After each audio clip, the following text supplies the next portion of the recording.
Mitologi Syriah. Diperkirakan 1000 tahun sebelum Masehi, legenda Putri Duyung ini sudah tersebar pada zaman Syriah. Dalam mitologi tersebut digambarkan ada perempuan sangat cantik bernama Atargatis. Diceritakan Atargatis tanpa sengaja membunuh kekasihnya yang merupakan seorang pengembala. Karena malu terhadap kesalahannya, Agratis lalu menceburkan dirinya ke dalam sungai suci, lalu ingin mengubah dirinya menjadi ikan.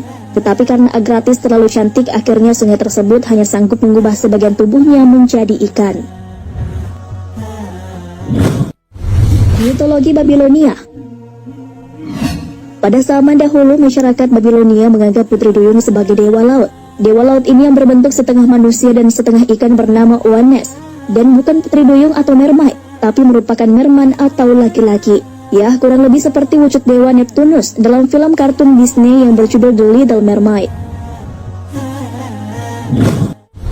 Mitologi Yunani.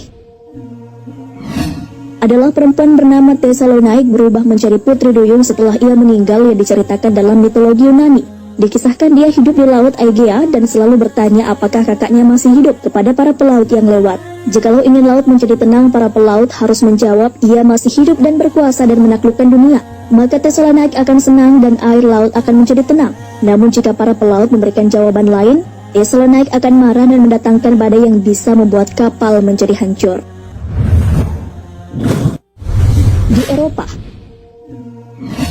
Di Eropa, legenda Putri Duyung dikenal melalui buku cerita dongeng berjudul The Little Mermaid.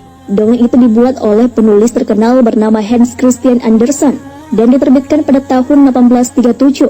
Dalam buku tersebut dikisahkan Putri Duyung yang menyelamatkan pangeran di tengah badai. Lalu Putri Duyung itu pun jatuh cinta kepada sang pangeran tapi tidak bisa menikahinya karena ia bukan manusia. Di Tiongkok, sahabat beriman pernah mendengar kisah tentang air mata duyung yang bisa berubah menjadi mutiara. Nah, kisah ini merupakan cerita rakyat dari Tiongkok tentang Putri Duyung. Diceritakan tetes air mata Putri Duyung akan berubah menjadi butiran mutiara berwarna putih yang berkilauan. Sahabat beriman, kembali ke pembahasan sebelumnya bahwa Putri Duyung dalam pandangan Islam yang akan kita bahas sesuai dengan kitab para ulama. Adapun kitabnya yaitu Kitab Ajwibah Az-Zarqani, yang merupakan kitab yang berisi jawaban-jawaban Az-Zarqani. Az-Zarqani adalah ulama besar bermazhab Maliki dan hidup hingga wafat di Kairo. Kedua kitab Hasyiyah Al-Bujairini atau nama lengkapnya Tuhfah Al-Habib ala Syar Al-Katib. Kitab ini menguraikan fikih mazhab Imam Syafi'i yang dikarang oleh Al-Syekh Sulaiman bin Muhammad bin Umar Al-Bujairini Al-Syafi' atau dikenal dengan nama Imam Bujairini. Kitab Hayyah Al-Hayawan merupakan kitab yang membahas tentang berbagai macam jenis hewan yang ada dan macam-macamnya. Di dalam kitab ini banyak sekali disebutkan hewan-hewan yang sangat unik juga langka, yang mungkin saat ini sudah punah atau tidak diketahui lagi keberadaannya. Kitab ini disusun oleh seorang ulama Mesir bermazhab Syafi'iyah yang bernama Kamaluddin Muhammad bin Musa Ad-Damiri. Di dalam kitab Ajwibah Az-Zarqani yang kita anggap sebagai Putri Duyung disebut dengan Adniyatul Bar atau Peri Laut. Sedangkan dalam kitab Hasyiyah Al-Bujairini disebut dengan Banatul Rum. Dalam kitab Hayyah Al-Hayyawan disebut dengan Isanul Lemak serta Syekhul Bar untuk yang jantangnya. Dan Syekh Fauzan menyebutnya Huriyah. Seperti sebelumnya dikatakan, adanya makhluk ini belum dapat dipastikan. Christopher Columbus menyatakan bahwa ia pernah melihat Putri Duyung saat menjelajah Laut Karibia. Dan laporan penampakan juga ada pada abad ke-20 hingga ke-21 di Kanada, Palestina, dan Zimbabwe. Namun ada juga yang mengatakan Columbus salah lihat. Seperti dimuat History Channel, ia ternyata melihat menet atau lembu laut, makhluk air yang sering terlihat di Karibia. Lalu bagaimana wujud Putri Duyung dalam kitab pandangan para ulama? Hal ini dijelaskan kitab Hayyah Al-Hayyawan jilid 1 halaman 46. Manusia laut adalah hewan yang menyerupai manusia, namun dia memiliki ekor. Al-Qazwaini berkata, ada seseorang yang datang membawa hewan ini di zaman kami dengan bentuk yang telah kami sebutkan. Dan disebutkan sesungguhnya di Laut Syam di beberapa waktu ada hewan yang bentuknya menyerupai bentuk manusia dan dia memiliki jenggot yang putih. Mereka menamainya dengan Syekh Al-Bar. Jika dilihat oleh manusia maka mereka senang.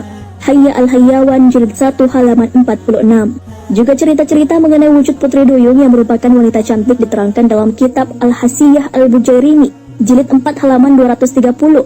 Benet Ar-Rum adalah ikan di laut yang menyerupai wanita. Dia memiliki rambut yang terurai panjang, warnanya condong ke coklat-coklatan, memiliki farj atau kemaluan, dan payudara. Dapat berbicara namun tidak dapat dipahami. Mereka tertawa dan terbahak-bahak. Terkadang ikan ini tertangkap oleh para pelaut kemudian dinikahi dan dikembalikan lagi ke laut. Tufan Al-Habib Al-Asyar Al-Katib, jilid 4 halaman 230. Juga hal mengenai putri duyung bisa dimakan atau tidak dipaparkan para ulama abad ini. Syekh Salih Al-Fauzan Hafizahullah ditanya, "Wahai Syekh yang mulia, semoga Allah selalu memberi taufik. Ada sebagian para nelayan yang ahli tentang ikan menyebutkan bahwa di laut ada ikan yang kepalanya seperti kepala wanita dan dia memiliki wajah seperti wajah wanita. Apakah boleh dimakan?" Dan mereka menamainya dengan huriyah, peri laut. Beliau Hafizahullah menjawab, "Ada namanya manusia laut. Ada ikan yang memiliki bentuk seperti manusia yang mereka namai dengan manusia laut. Setiap hewan laut yang diburu maka boleh dimakan, walau dia berbentuk seorang lelaki atau wanita." Naam. Syekh Ibnu Utsaimin beliau pun juga pernah ditanya tentang manusia laut ini. Lalu beliau mengatakan dengan berdalil dari hadis Nabi SAW mengenai laut, dia suci airnya dan halal semua hewan-hewannya. Hadis riwayat Abu Daud sahih sebagaimana yang dikatakan oleh Al-Albani.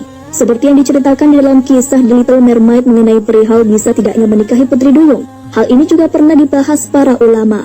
Al-Imam Az-Zurqani Al-Maliki rahimahullah, beliau ditanya, peri laut jika dinikahi oleh manusia, apakah peri laut tersebut akan bersama manusia itu kelak masuk surga? Beliau menjawab, peri laut termasuk dari kalangan hewan, maka tidak boleh menikahinya. Dan jika disetubuhi maka pelakunya harus dihukum takdib atau takzir, hukuman yang bukan had karena sebuah tindakan kemaksiatan dan kriminalitas. Dan peri laut pada hari kiamat akan menjadi debu seperti hewan-hewan lainnya.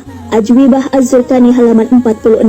Sahabat beriman, wallahu a'lam bisalam, mengenai keberadaan makhluk putri duyung belum bisa dipastikan. Di tahun 2012, National Ocean Service Amerika Serikat menyatakan bahwa bukti keberadaan putri duyung tidak pernah ditemukan. Juga hasil penelitian yang menghabiskan dana hingga 3,2 juta US dollar hanya membuahkan penemuan-penemuan hewan laut langka yang secara fisik memiliki kemiripan dengan ciri fisik putri duyung, yaitu dugong, manet, dan siko. Wallahu a'lam bisawab, hanya Allah yang maha mengetahui segala kebenarannya.